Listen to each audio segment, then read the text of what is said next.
Cuando regreso a casa en la noche y entro en mi escritorio, trato lo más pronto posible de quitarme la ropa cotidiana, llena de fango y de mugre, para luego revestirme apropiadamente y entrar en las cortes de los hombres antiguos. No me avergüenzo de hablarles y preguntarles por la razón de sus acciones, y ellos, por su humanidad, me responden con claridad. No siento molestia alguna. Sus conocimientos filosóficos, políticos e históricos me llenan de amor y hacen que me olvide de la pobreza. No me asusta la muerte. Y como dice Dante, que no hay ciencia sin el retener lo que se ha entendido, he anotado todo aquello que me ha nutrido gracias a sus conversaciones. He hecho capital y he compuesto un opúsculo de principados.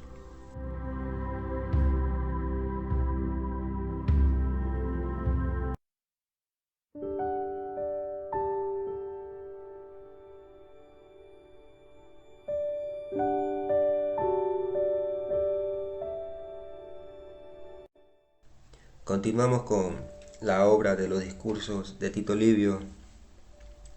Vamos por el capítulo 16 y tiene como tema el siguiente. Un pueblo acostumbrado a vivir bajo la dominación de un príncipe, si por algún momento llega a ser libre, difícilmente conserva la libertad. Cito, un pueblo acostumbrado a vivir bajo un príncipe no es más que un animal irracional de naturaleza feroz y salvaje, que sin embargo siempre ha sido alimentado en la cárcel y en la esclavitud. Si por casualidad se deja libre en un campo, no sabe cómo alimentarse ni dónde esconderse, y se convierte en presa fácil del primero que busca volver a encadenarlo. Bueno, es decir que el pueblo, a pesar de tener esas libertades como derechos civiles y políticos, de todas maneras necesita a un líder o un gobernador para que los guíe y establezca el orden dentro del Estado. ¿Ya? Pero al momento que el príncipe desea establecer el orden mediante leyes basadas en la benevolencia, la seguridad, el respeto y la garantía de independencia personal, para conseguir un Estado libre hay una gran posibilidad que se encuentre con una parte del pueblo que está acostumbrada a la tiranía o a la corrupción. Entonces debe tomar en cuenta el gobernante que tendrá enemigos y no amigos. ¿Por qué? Porque simplemente el antiguo gobernante ya ha corrompido a una parte de estas personas que ya estaban acostumbrados a vivir con la tiranía y la riqueza del príncipe y no a la vida cívica, a la ética, donde solo se obtienen honores, recompensas, gracias a la honestidad. ¿Ya? Así que para fortalecer aún más el capítulo, Maquiavelo cita un ejemplo de los hijos de Lucio Junio Bruto. Al comenzar el gobierno de Bruto, le fue difícil mantener un sistema político basado en la república.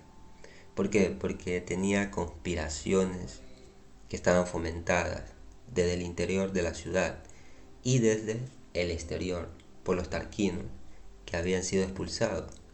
Entonces, de acuerdo con Plutarco, en una de las conspiraciones formaban parte los hijos de Lucio Junio Bruto.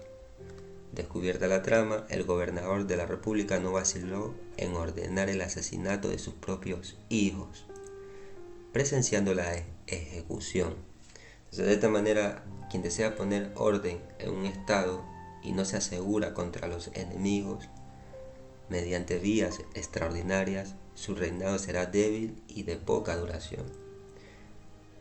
Es en este sentido que el gobernante debe poner los asuntos del Estado incluso por encima de la familia y castigar a los traidores con la mayor dureza posible, sin importar quiénes sean.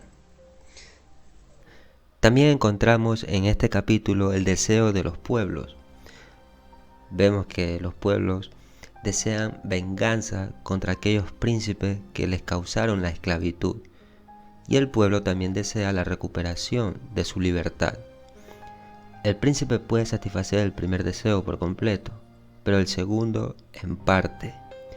Para ilustrar el primer punto, Maquiavelo cuenta cómo Clearco, tirano de Heraclea, después de ser traído del exilio por los aristócratas, primero él se aseguró con la amistad del pueblo, pero luego hizo pedazos a todos los aristócratas para satisfacción extrema del pueblo. Maquiavelo recomienda que el príncipe debe llevarse bien con el pueblo, haciendo leyes para su seguridad y al mismo tiempo para su propio poder, y que asegure la pequeña parte que desea mandar, ya sea eliminándolos o cargándolos con honores, para que estén tranquilos o en una buena parte contentos.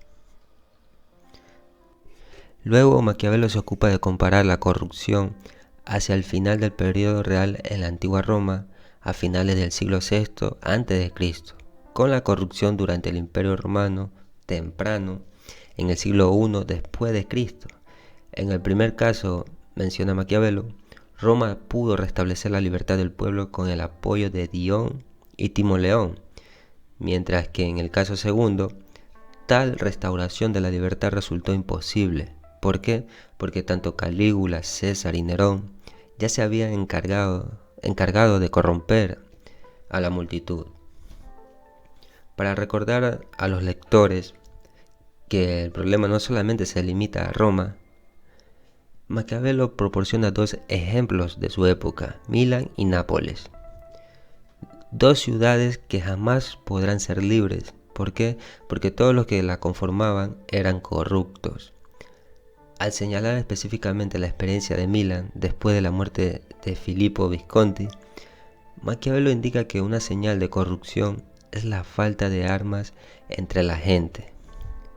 Después de que los milaneses fueron liberados de la tiranía de Visconti, se vieron obligados a aceptar al capitán mercenario Francisco Sforza como duque. Esto fue porque Sforza los defendió contra los venecianos. Sin embargo, como demuestra el ejemplo romano preferido de Maquiavelo, un ejército armado no es suficiente para prevenir la corrupción. Se necesitan medios extraordinarios del gobernador para el restablecimiento de las buenas costumbres.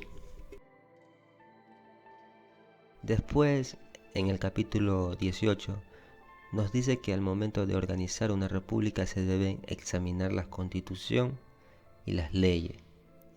Especialmente donde los hombres son buenos, justos y con valores morales, estas leyes deben ser examinadas y analizadas cada cierto tiempo. ¿Por qué? Porque al adoptar una forma definida y estática del sistema político, ese gobierno será blanco fácil para un tirano o una pequeña parte de la nobleza que desea en algún momento traicionar al gobernador. Ahora, si el gobernador se encuentra con un pueblo corrompido, como ya se había mencionado anteriormente, es muy difícil establecer leyes que eliminen la inmoralidad, la depravación y la perversión.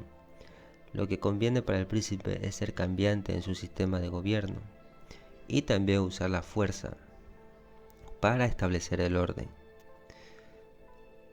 Después, Maquiavelo señala que había dos aspectos clave para el gobierno en la antigua República Romana: la elección de los magistrados, que era por voto popular, y los procedimientos seguidos para hacer nuevas leyes.